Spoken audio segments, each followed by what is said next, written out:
Chłop z pola wiózł pełno fura kartofli. Ten koń miał bieda co uciągnąć. Obok leciał piesek. Ale jak się pojawiła ta kogorka trochę, to ten formon co chwila tego konia czas zadek, czas zadek, czas zadek, wiomaks, wiomaks. W końcu ten koń stanął, obrócił się i mu powiedział: jak mnie pieronie jeszcze raz czaśniesz tym biczem, to jak ci kopna do zadku, to się w trumnie obudzisz.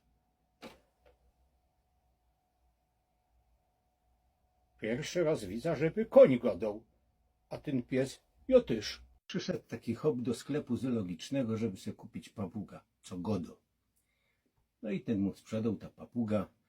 Po 5 dniach przyszedł do tego sklepu, godo: panie, ale ona w ogóle nie godo. A to by musiał sobie pan kupić takie lustereczko. Powiesi pan lustereczko papudze, będzie widziała siebie, będzie miała się do kogo odezwać. Po 5 dniach zaś przyszedł do tego: panie, ona w ogóle nie godo. No to kup se pan taką drabinkę, co będzie mogła łazić po niej. Kupił drabinkę, po 5 dniach zaś przyłazi, zaś nie godo. Panie, to jeszcze by mogła być taka huśtaweczka, ona się będzie wtedy cieszyła i zacznie wtedy godać. Zaś to samo. Po 5 dniach zaś przyszedł, ona w ogóle nie godo. Ale wie pan, ona zdechła. I nic nie powiedziała. No ja na koniec powiedziała: czy do cholery w tej chałupie nie ma żarcia? Przyszedł pies do sklepu mięsnego, zamówił 7 kotletów, sprzedawca mu wziął, zapakował, pies wyciągnął karta, zapłacił kartą, wsadził do taszki, wziął taszka i wylazł z tego sklepu.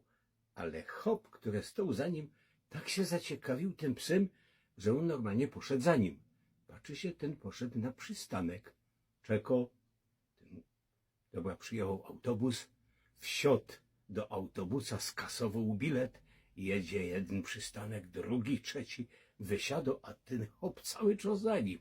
W końcu przyszli do takiej chałupy i ten skoczy do tego dzwonka, ten pies, i dzwoni raz, a tam nic, drugi raz, trzeci raz, dopiero za 4. razem wylazł ten właściciel i tak zaczął przezywać na tego psa, a ten chłop się oburzył.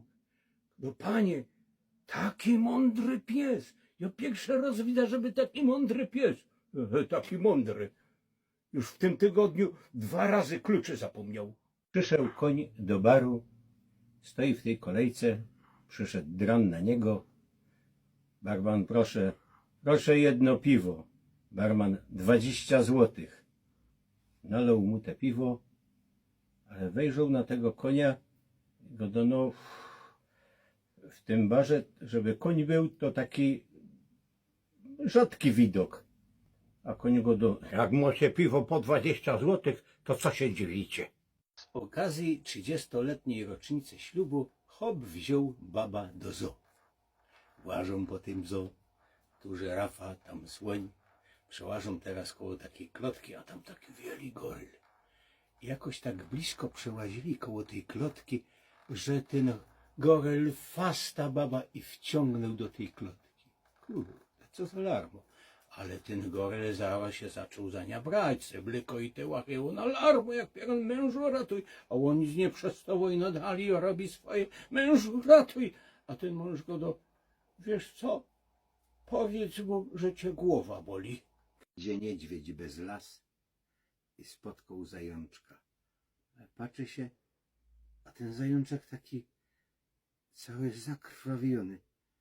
Zajączku, co ci się to stało? Wiesz,